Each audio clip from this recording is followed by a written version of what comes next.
All right, today we have Jonathan Rivers. Jonathan is an author. That's about all I know so far. But Jonathan, I know that usually when you get to the point of being an author, you've done a lot. So I kind of like to know an origin story. So give me your origin story, where you're from, and how you kind of got to where we are right now. Right. So I grew up right outside of Philadelphia in a town called Yaden, Pennsylvania. But to everybody not from Philly, I just say Philadelphia. Grew up in a household with two loving parents. My dad was a serial entrepreneur, so he uh, he was an entrepreneur in the janitorial industry, and my mother was a career corporate woman climbing the ladder at Verizon.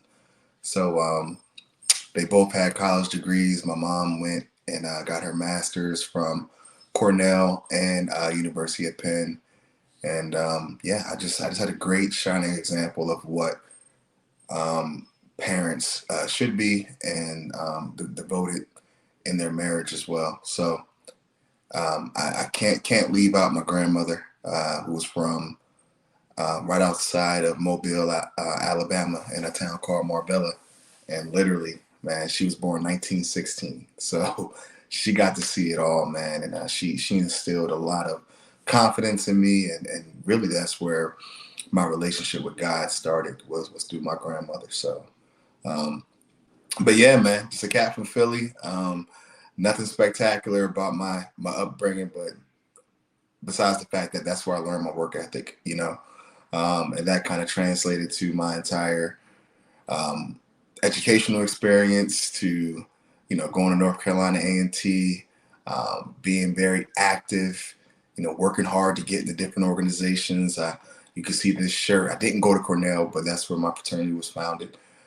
So joining the frat as a freshman, which is something that you don't really hear about too often, and just being very, very involved in everything from next level entertainment to student government and just the whole nine, man. Just really enjoying my experience there.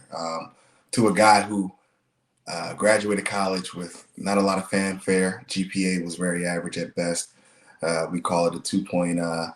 I'm not gonna say it on your podcast, but it wasn't a 3.0 or anything to get excited about. So I graduated with few opportunities. Honestly, it was the height of the recession in 2009, and I just moved back home to Philly to try to figure things out. And that's when I stumbled across technology for the first time, working in a Sprint retail store. So to kind of wrap this up a little bit, I was working in that store, transferred down to Atlanta, where I stopped selling phones and started selling myself to these clients. I had resumes. This way before LinkedIn, so I printed out like 40 resumes. And this, you want an accessory? Okay, well here's your accessory, and in the bag is the receipt and my resume. All y'all hiring? Do you like what you do?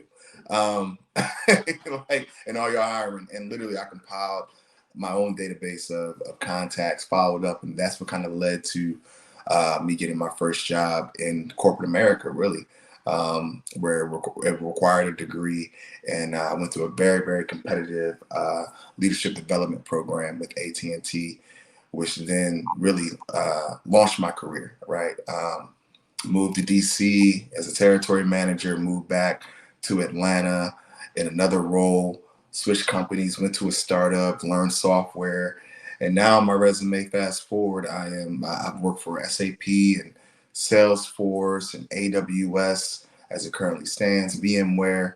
So you don't meet too many brothers in technology that have worked with some of the biggest companies in the world and some of the biggest accounts in the world now. So like Chick-fil-A, Home Depot, Delta, Nissan. I mean, I've worked with some really, really chunky accounts, and I started at the bottom. Started in sprint retail and used that as a stepping stone to get into my career where I'm at now. So that's my origin story. I think why I got picked for this book is because my story wasn't my path was a road less traveled. I wasn't somebody who was a scholar in college. I didn't get the you know offer of all offers upon graduating. I kind of had to figure things out.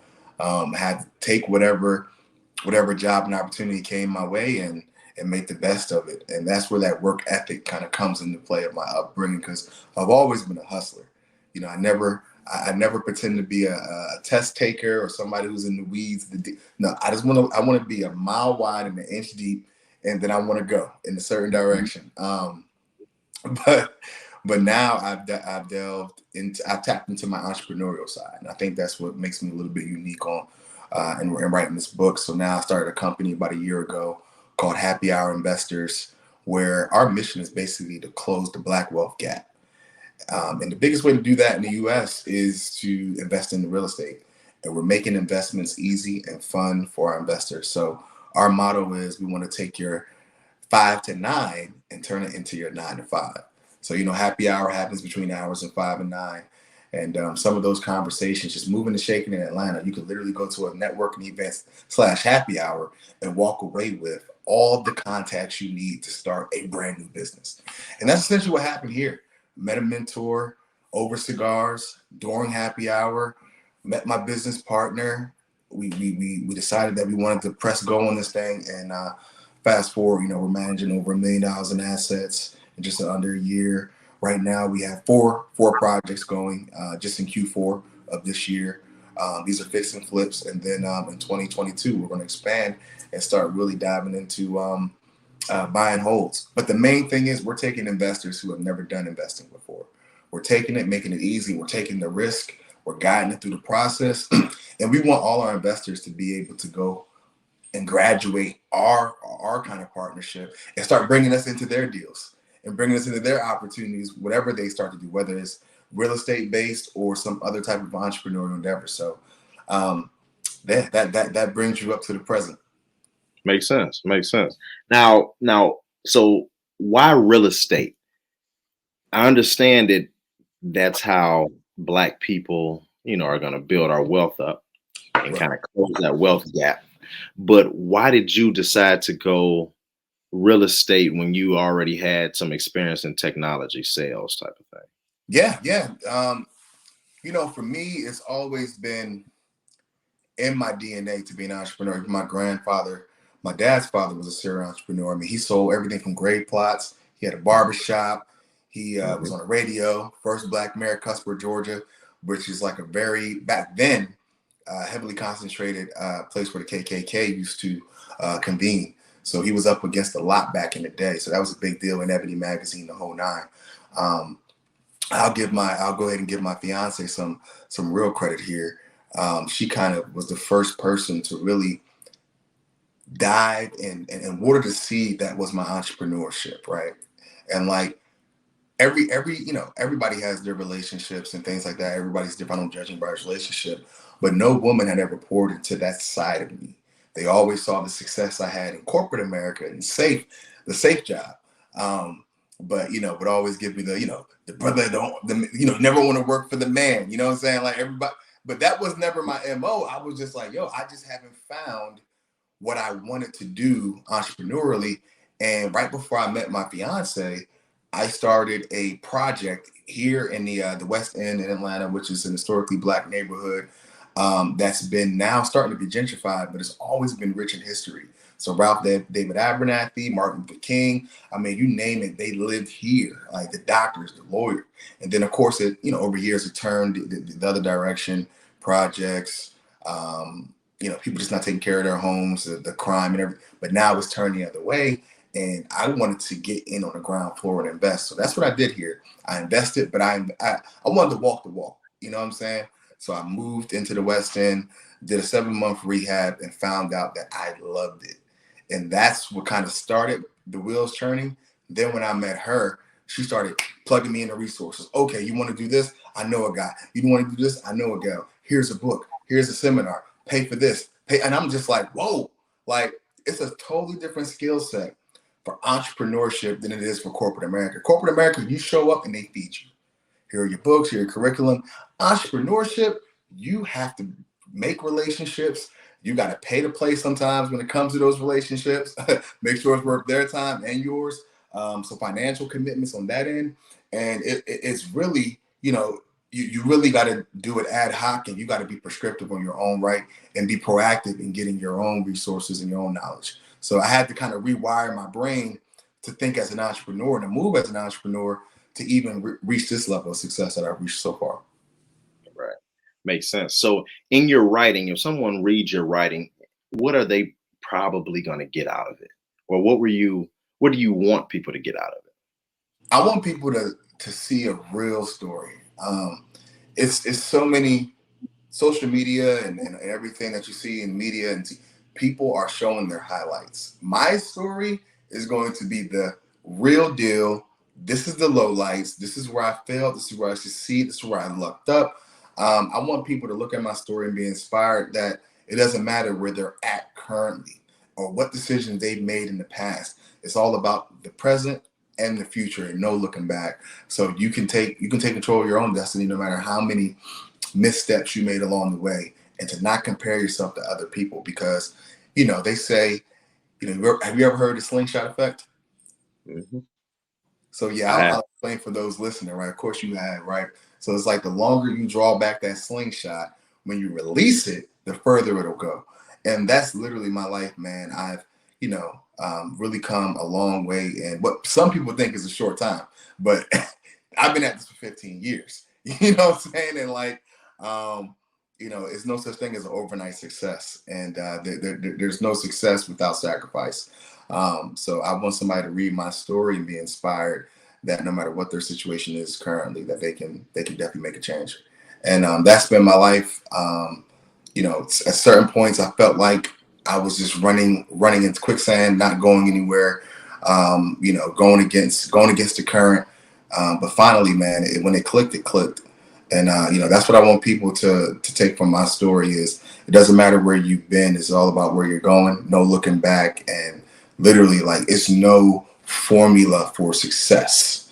Like, you don't have to have all these crazy prerequisites to get the job called success. You can take what you have, the skill set you have, and maximize it. Of course, everybody needs to grow and everybody needs to enhance their education and do the research and have the conversations with people, but you don't have to be cut from a certain pedigree or come from a certain place or a certain family to be successful or have certain grades. You can always make up for lost time. Right. That's good. Next time we got to do a little bit longer of an interview. What else do you have going on now? I'm intrigued now. Well, so I do my corporate thing. We talked about happy hour investors. Anything outside of that is just angel investing. I've invested in one of my best friend's company called Boxed Up. He literally just won $100,000 grant from Google. He's doing big things down at Boom. Shout out to you. I'm constantly investing in my friends' businesses, other entrepreneurs. I'm doing a lot of coaching and mentoring to a lot of people coming my way. I don't turn anybody away. Like literally, like if you come to me, it's a lot of free game that I'll give because somebody said it best. Why are you giving away all this free information? Like why don't you? Because 98% of the people ain't gonna do it anyway. So I might as well give it away for free because it don't cost me nothing, and it makes me better. They say you don't understand something unless you can teach it to a child. So that's just what I'm doing. I'm just regurgitating information, sharing it, and hopefully something will stick, and I'll inspire that 2% to actually take that first step forward. I tell people that all the time. 99% of people aren't going to do it, and then the people that do it, it's a feather in your cap. If they go far. Right. What are you thinking about these NFTs and crypto?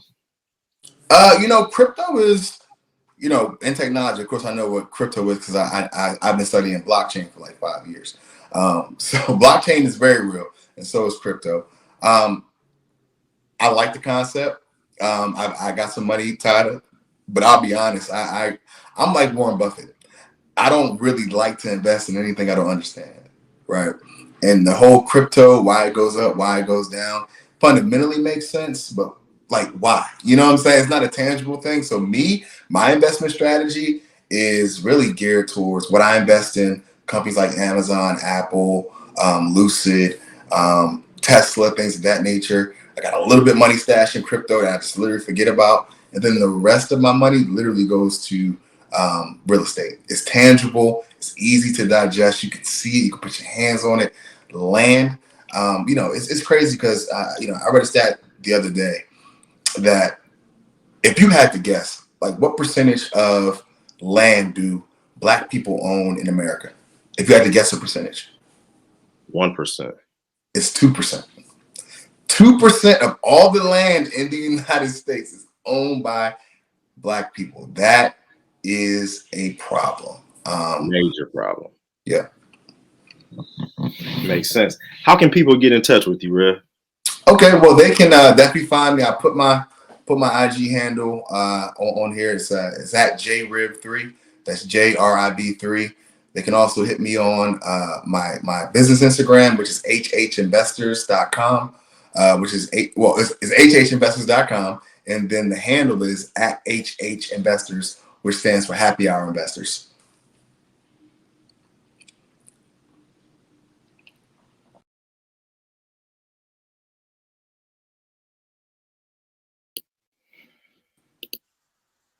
See, Okay. The guy don't like ugly. Like, it's like, all right, can't be plugging your business every 5 minutes, but okay, I'm happy to.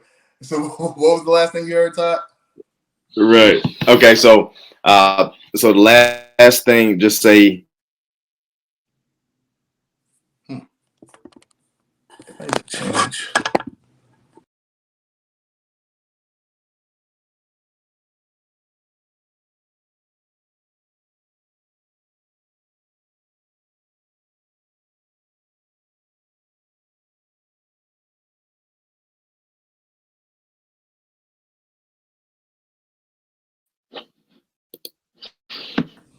Okay, we back. I'll be back. It may be mine. I don't know. I don't know what's going on. All right. Cool. So, just it just cut off where how can people find you? So it started to get a little jumbled. Okay, yeah. So you can find me on my personal page at JRIB3. That's JRIB3. Or you can find me on my business page at hhinvestors.com. That's my website. My handle is at hhinvestors. So either or, I'm accessible. Cool. Well, thank you. We got to do a little longer one because I know it's a lot of different things we can talk about, and I want to get in the nitty gritty one day. But thank you for taking the time. You know, best of luck with everything, and we're always here to help you if you ever need us.